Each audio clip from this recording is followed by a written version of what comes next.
नमस्कार, आप सभी का एक बार फिर से स्वागत है हमारे चैनल में।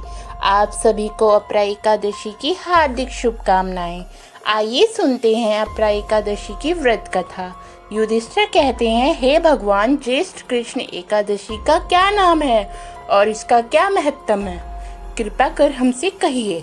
भगवान श्री कृष्ण कहते हैं, हे राजन, यह एकादशी अचला और अपरा दोनों नामों से जानी जाती है। पुराणों के अनुसार ज्येष्ठ कृष्ण पक्ष की एकादशी अपरा एकादशी है, क्योंकि यह अपार धन देने वाली है।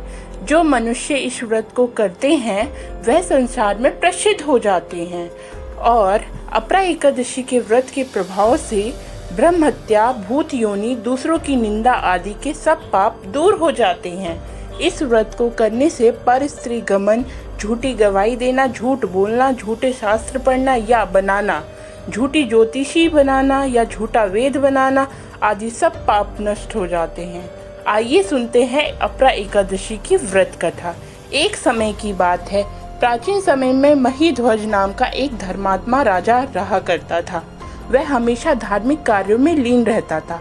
उसका एक छोटा भाई था जिसका नाम था वज्रध्वज। वो बहुत ही क्रूर और अधर्मी था। छोटा भाई वज्रध्वज महीध्वज से द्वेष रखता था और उसे मारना चाहता था। उसे मारकर वह खुद राजा बनना चाहता था। एक दिन रात में मौका पाकर वज्रध्वज ने अपने बड़े भाई की हत्या कर दी।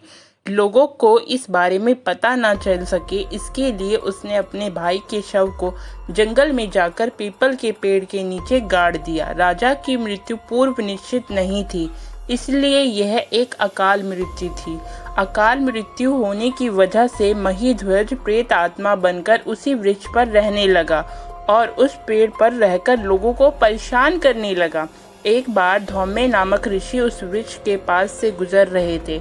तब राजा की प्रेत आत्मा ने उन्हें भी परेशान किया, लेकिन ऋषि ने अपने तपोबल से उस प्रेत आत्मा को काबू कर लिया और उसके उत्पात का कारण समझा, जिससे उन्हें पता लगा कि यह तो राजा है और राजा के साथ सही नहीं हुआ था। इसके बाद उन्होंने उस आत्मा को पीपल के पेड़ से उतारा और परलोक विद्या के बारे में बताया। राजा की आत्मा को प्रेत योनि से मुक्ति दिलाने के लिए धौम्य ऋषि ने खुद ज्येष्ठ माह के कृष्ण पक्ष की एकादशी यानी अपरा एकादशी का व्रत किया। घोर जप भी किया। इस पुण्य के व्रत से धर्मात्मा राजा को प्रेत योनि से मुक्ति मिल गई। इसके बाद राजा की आत्मा ने ऋषि को बहुत धन्यवाद दिया और वह आत्मा स्वर्गलोक को चली गई। धार्मिक मान्यता है कि अपरा एकादशी व्रत की कथा का पाठ करने या सुनने से व्यक्ति सभी तरह के पापों से छुटकारा पा लेता है। आइए अब बात करते हैं कि अपरा एकादशी या और किसी भी एकादशी के दिन क्या नहीं करना चाहिए। अपरा एकादशी के दिन चावल बिल्कुल नहीं खाने चाहिए। ऐसा माना जाता है कि एकादशी पर चावल खाने वाले व्यक्ति को अगला जन्म रेंगने वाले जीव की योनि में भुगतना पड़ता है। एकादशी के दिन नाखून और बाल भी नहीं काटने चाहिए। धार्मिक मान्यता है कि ऐसा करने से भगवान विष्णु रुष्ट हो जाते हैं और हमें कई परेशानियों का सामना करना पड़ सकता है। अपरा एकादशी पर घर का मंदिर भी गंदा नहीं होना चाहिए। पूजा घर गंदा होने से घर में वास्तु दोष उत्पन्न होता है और धन की हानि होती है। अपरा एकादशी के दिन बाल नहीं धोने चाहिए। इसके अलावा एकादशी व्रत में किसी व्यक्ति के बारे में गलत नहीं सोचना चाहिए और ना ही गलत बोलना चाहिए।